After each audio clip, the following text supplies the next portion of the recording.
Bonjour, je pense qu'il est très important, avant de vous montrer les étapes, que vous compreniez pourquoi c'est important de comprendre comment notre esprit fonctionne, euh, qu'est-ce que l'esprit conscient, qu'est-ce que l'esprit subconscient, pourquoi les vibrations sont importantes pour pouvoir ressentir et imaginer ce que nous voulons, pour pouvoir le manifester physiquement.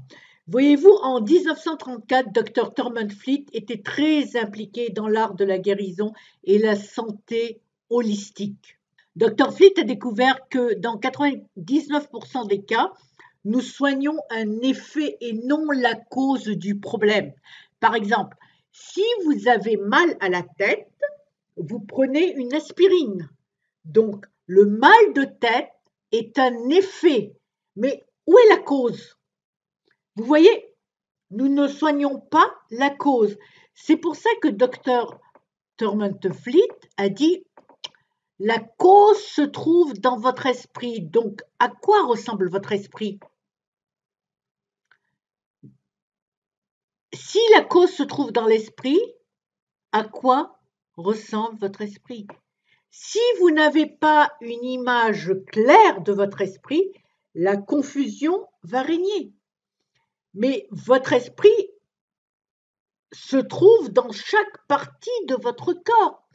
C'est pourquoi Dr. Thurman Fleet a créé une image que nous appelons le bonhomme allumette. C'est Bob Proctor qui m'a transmis cette image que je vous transmets. Dans le bonhomme allumette, nous avons créé un grand cercle et un petit cercle. Le grand cercle représente l'esprit. Pourquoi? Parce que c'est l'esprit qui gouverne votre corps. Donc, l'esprit est divisé en deux parties, votre esprit conscient et votre esprit subconscient. D'accord? Donc, l'esprit conscient, c'est l'esprit qui résonne. Et l'esprit subconscient, c'est l'esprit émotionnel. Lorsque vous choisissez une pensée, une idée, cette idée, si vous la ressentez, elle va provoquer ce qu'on appelle des émotions. Les émotions vont s'exprimer en actions, les actions vont produire des résultats. Écoutez, ne vous en faites pas, je vais le reprendre et vous expliquer en détail. Donc, nous avons dit, nous avons l'esprit et le corps, n'est-ce pas? Vous avez votre esprit conscient et l'esprit subconscient.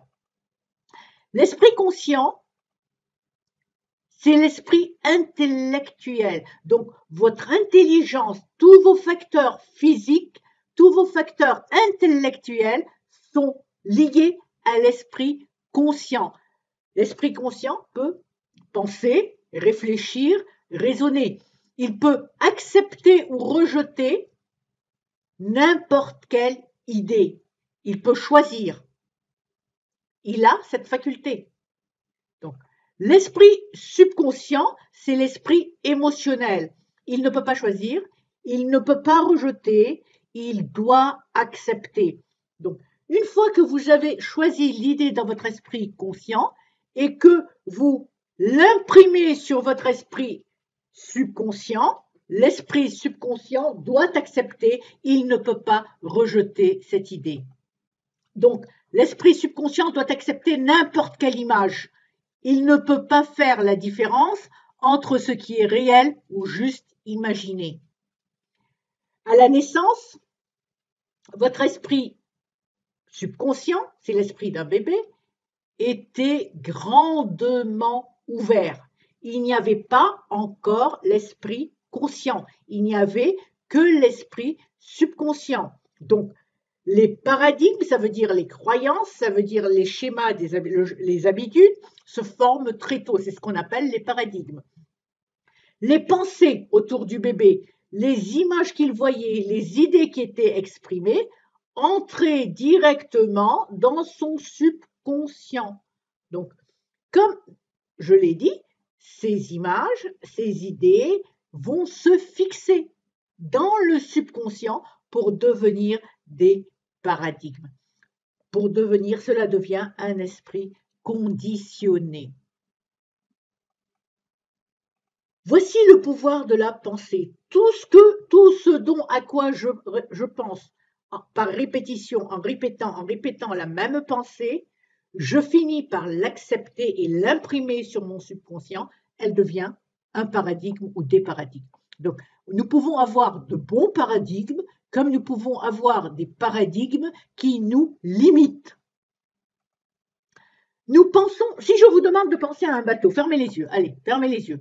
Si je vous demande de penser à un bateau, évidemment, ce n'est pas le dessin qui est sur mon écran que vous allez voir apparaître sur votre écran mental, n'est-ce pas? Maintenant, pensez à une maison. Vous voyez, vous n'allez pas voir ma maison, vous allez voir une maison avec laquelle vous êtes émotionnellement impliqué. De même, si je dis penser à votre voiture, l'image d'une voiture va apparaître sur votre écran mental. Donc, nous pensons en images et c'est très important. Même si aujourd'hui, en tant qu'adulte, nous pensons en images avec une vitesse énorme, mais nous pensons toujours en images. Reprenons notre bonhomme allumette, vous avez l'esprit conscient, pense. L'esprit conscient rêve. Et ces rêves sont imprimés sur l'esprit subconscient. Il va ressentir les émotions et votre corps va agir, vibrer et prendre une action.